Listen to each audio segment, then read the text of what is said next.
Hey everybody, today I got a package from Japan and we're gonna open it, so let's get started. But, I'll be honest, no experience necessary, hasn't always worked in my favor. I once got a job teaching English in Japan, and this job, the only requirement, the only prerequisite is to be a native English speaker. And I went, oh my god, I've spoken English my entire life. I totally got this in the bag. So I flew all the way over to Japan, and I did so incredibly good at the job. I was so awesome. I was so amazing that I got fired in under 2 weeks.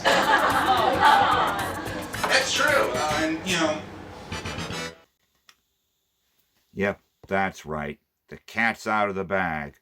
Main reason I'm back here in the good old US of A was that I lost my job in Japan. Well, that's not exactly true. I didn't actually lose my job. It's not like I didn't know where it was. It just was that if I went to it, there was some other guy doing it. Now, I don't want to make you feel bad or anything, because, I survived. I've been unemployed before, so it's sort of old hat to me. I will have to say that if you can avoid being unemployed, that's probably the best. But if you can be unemployed in a foreign country, that's like an amazing experience. It's literally the Schrodinger's cat of being unemployed. Because on one hand, this prospect of you getting another job in a country you barely speak the language is pretty slim. But the usual worries of I can't do anything fun because I have no money, there's nothing I can do, they're gone. Because everything's exciting. Going to the supermarket, it's exciting. It's all different. And, the other thing that's pretty bad in general is when you're unemployed. First, anybody asks you, the first time is, what do you do? And, usually I try saying something this way. I'm a man of leisure. And when I was in Japan, it actually worked because, it sounded, important enough and at the same time boring enough. Nobody wanted to go any further. Although, when I try to pull that off over here in the States, they usually go, Shawn, isn't that sort of a fancy pants way of saying you're unemployed? And I have to go, but I digress. Well, to be honest, I'm not the world's greatest cook, so my favorite place to go, well, actually my favorite place to go is any store in Akihabara, but to eat, one of my favorite places to go was the convenience store. They actually had a lot of meals that they would literally, put in a microwave and cook for you, which was good because even the microwave I found a little difficult to read. Read? I can't read a microwave. What the hell am I talking about? Or even better, they actually had a bunch of food that you could buy, and they would actually literally cook it for you. They'd put it in the microwave and heat it up, and you could eat it right then and there.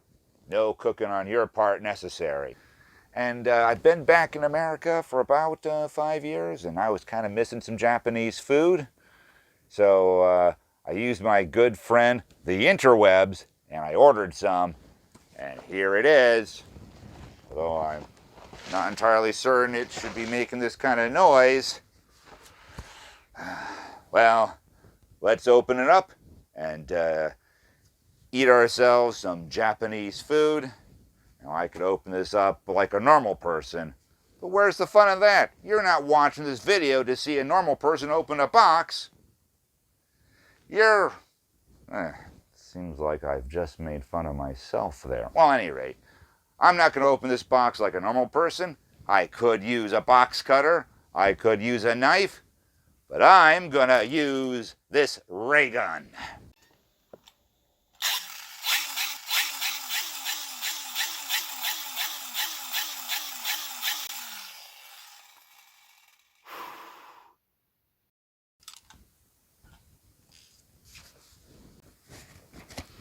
So, let's open up this box here.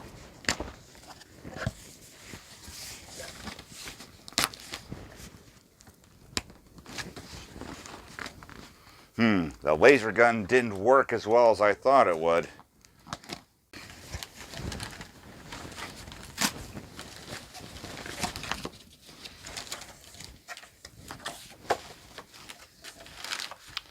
Now, number one, we've got ourselves some Pikachu curry.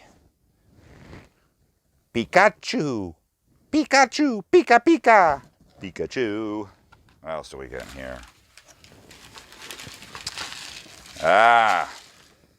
Here we go. Gonna make some spicy noodles. I love my noodles, and I love them spicy.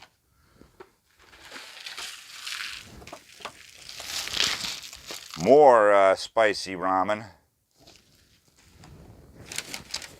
And the thing that caused me to buy this in the first place, this here is Yoshinoya BeefBowl. I was first introduced to this cuisine through anime, specifically Urusei Yatsura. Most of the characters enjoyed eating it. There was a restaurant that served beef bowl in the anime that was a prominent location. It appeared in multiple episodes. So, of course, that was one of the things I was looking forward to when I went to Japan. I wanted to try it out. So I went to Yoshinoya several times, and I enjoyed it. When I moved back to America, the only place where I could really have a good beef bowl was at Mitsuo Market in New Jersey. Last time I went to Mitsuo Market was in 2019 to visit the pop-up Godzilla store. And I enjoyed myself a nice big beef bowl there. And I was actually planning on returning in 2020, but, well, we all know how 2020 turned out. Any rate, I almost forgot about this, but when I was watching KanaChan's YouTube channel, she mentioned that she sometimes brought beef bowl with her as an emergency ration. And I went, that's right. I remember that Yoshinoya actually packaged some of their beef bowls in cans. And I went, if the Raw Women's Champion can figure out how to get this in America, so can I. Now, when I was living in Japan, one of the meals I ate the most was beef bowl. And that was because I enjoyed it. What's there not to love? You've got onions, you got beef, it's salty, there's a good deal of rice. It's pretty fine. And most importantly, it's cheap. You could often get a beef bowl for about 350 yen, which is under $5 US. I can see why it was the preferred food of choice of Aturu Morobashi. Now, because I'm not good at cooking and I didn't quite understand the complicated stove in the place that I lived, I either went to the convenience store where I could pick one up that was made for me, or I would hit one of the many fast food chains. Most of the time I went to Yoshinoya, so I've been missing that, and I found out that Yoshinoya now puts their beef bowl in a can. They call it emergency rations, and according to the instructions, all you need to do is pop the lid. You don't even need to cook it. So, for my first ever cooking show, it's going to have no cooking whatsoever. I'm a walking contradiction, kind of like military intelligence. Yep, you heard me. That's absolutely correct. No cooking necessary. It's just as easy as it says. And this stuff is like indestructible.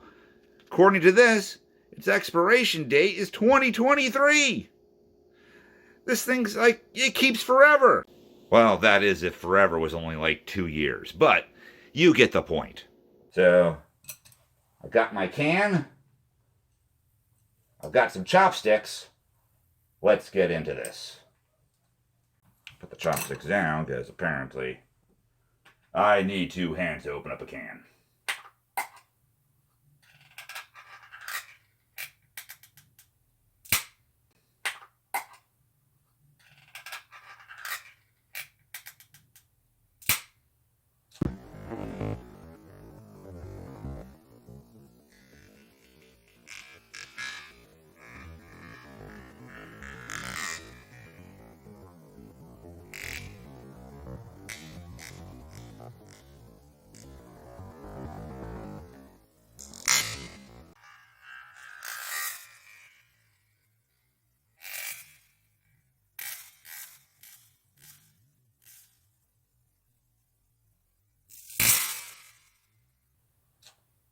There it is.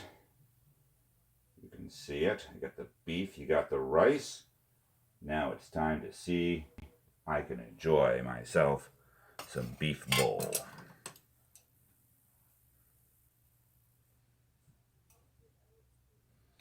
I usually don't eat on camera. I'm usually kind of self-conscious about this. Hopefully I don't look too gross.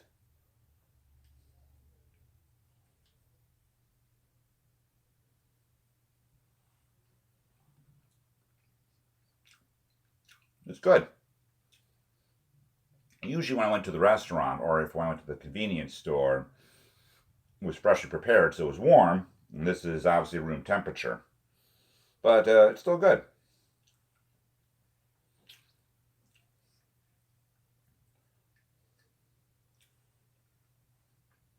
And when I had it at the restaurant, it was always freshly cooked, so it was warm. So I've decided I'm going to reheat it, see if it's a little better that way.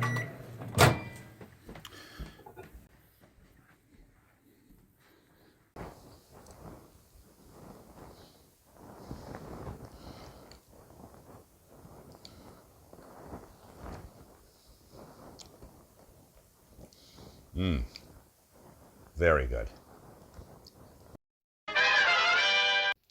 Well, I hope you enjoyed watching this video as much as I enjoyed making it, or, well, at least as much as I enjoyed eating the food.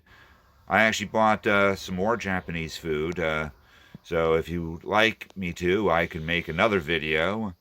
The Pikachu curry could probably be a fun video to watch.